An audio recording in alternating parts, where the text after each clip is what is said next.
तो welcome guys. तर आज आज नाही तर रिनेटचा रिझल्ट आलेला आहे. 2 दिवस पहिले मला तर वाटतं. तर आर्यन गुप्ता आणि Panshul Bansal all India rank one आलेले आहे. तर त्यांना कॉंग्रॅच्युलेशन ओडी फाउंडेशन टीम कडून. आणि त्यांचे 715 मार्क आहे 720 पैकी. खूप मेहनत केली असेल त्यांनी, खूप मेहनत केली असेल तेव्हाच ही गोष्ट होऊ शकते. कारण ही गोष्ट खूपच अवघड असते. 180 मिनिटामध्ये 180 क्वेश्चन्स करणं. इट्स खूप मेहनत केली असेल. तुम्हाला माहितीच आहे कॉम्पिटिशन कसं आहे, काय आहे, सगळ्या गोष्टी. तर त्याला कॉंग्रॅच्युलेशन आपल्या टीम कडून. सेकंड गोष्ट, ठीक आहे, हे मुलं तर मेहनत केली असेल, पण but who is not qualify, what's about them. तर जो बच्चों ने क्वालिफाई नहीं किए उनके लिए मैं हूँ, I am with you, I Indian हूँ. सो एक विचार करा, एक ही ध्यान में रखे कि नहीं हुआ तो कोई टेंशन नहीं. तो इसके लिए मैं आगे बताता हूँ क्या करना है. तो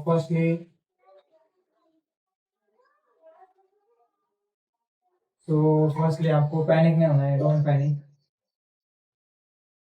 डोंट पैनिक. सेकंड उसका टेंशन मत लो, टेंशन छोड़ दो. और थर्ड, गलत कदम मत उठाओ, गलत कदम मत उठाओ. कुछ भी ऐसा सुसाइड या कुछ ऐसा चीज, डिप्रेशन डिप्रेशन कोई चीज में ध्यान में मत रखो. सिर्फ फोकस करो स्टडी पे. अब मैं बताता हूँ कि पैनिक मत हो, टेंशन मत हो, ये मत लो. लेकिन ठीक है, आता ही हो वो ऐसा, मतलब एक एग्जाम क्लियर नहीं हुआ तो मन होता ही है उदास. लेकिन लेकिन ये बात, एक एग्जाम मतलब एक एग्जाम आपकी लाइफ का फ्यूचर डिसाइड नहीं कर सकता. ये अब रिजल्ट लग गया, मार्क्स आ गए, ये पास हो गए. अब प्रेजेंट में आप क्या कर सकते हैं कि आगे फ्यूचर अच्छा हो, ये चीज के लिए ध्यान में रखिए. ये सब आप भूल जाए कि ये कम पड़े, ये कम पड़े. अगर आप अभी 12th में हैं, आपको सिर्फ मेडिकल फील्ड में जाना है, तो आप एक ही ड्रॉप लें. मेरे हिसाब से आप एक ही ड्रॉप लें और बस उसमें बहुत पढ़ाई करें, उसके बाद जाइए इसमें. अगर इसके बार कम आए यार यही ड्रॉप ईयर था तो ड्रॉप ना ले. अगर अलग फील्ड न्यू, मतलब चेंज कर दे फील्ड को, कुछ तो अलग सोचने का ट्राई करें. अब तक काउंसलिंग चालू होने वाली है,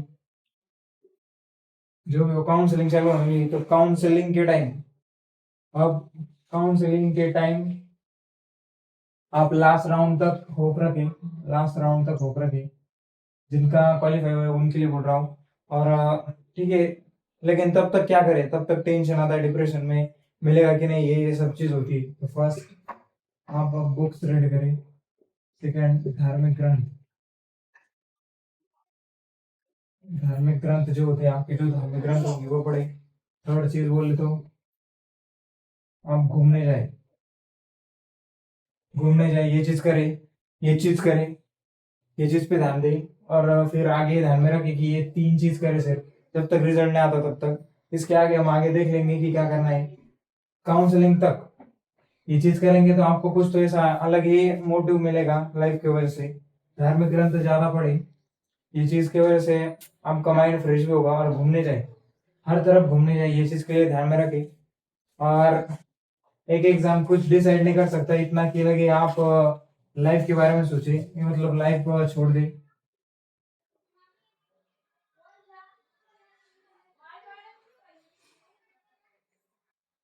ये चीज कभी माइंड में आने ही ना दे, सुसाइड के बारे में कभी सोचे ही ना. सिर्फ एक ध्यान में रखें, आप आप अकेले नहीं है.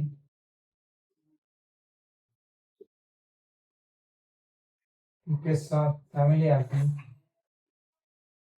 उनकी फैमिली का ध्यान में रखें कि बहुत पैसे लगाइए, ये चीज ध्यान में ना रखें. लेकिन you are most important than money, ये ध्यान में रखें.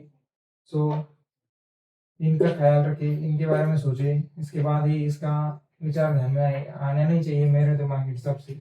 लेकिन फैमिली का ज्यादा विचार करने के बाद ही ये डिसीजन ले ही ना कभी, मतलब मेरे तो बोल रहा हूँ कभी डिसीजन ले ही ना. लेकिन फैमिली का पहले ध्यान में रखिए. और सेकंड चीज, वाई. अगर एक एग्जाम क्लियर नहीं हो तो मैं दूसरा एग्जाम क्लियर करूंगा. लेकिन ये चीज कभी नहीं, मतलब जैसे कृष्ण कहते हैं कि युद्ध लड़ो परिणाम आगे देख लेंगे। तो ऐसा है, भागो मत युद्ध से, भागो मत युद्ध लड़ो, ये चीज के लिए ध्यान में रखिए और आगे बढ़ते रहे। और सबसे मेन बात, net is not a life.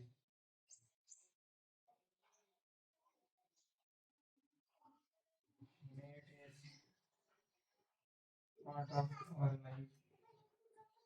Net क्या कुछ लाइफ नहीं है, ये हमारी लाइफ का पार्ट है, ये चीज ध्यान में रखिए और ज्यादा टेंशन ना लगे। कुछ प्रॉब्लम होंगे तो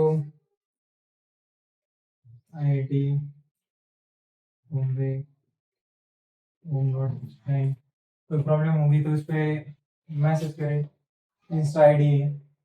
सो थैंक यू गाइस, अगर कुछ प्रॉब्लम है तो कमेंट कमेंट में पूछे। तो थैंक यू, इतना ही था, थैंक यू।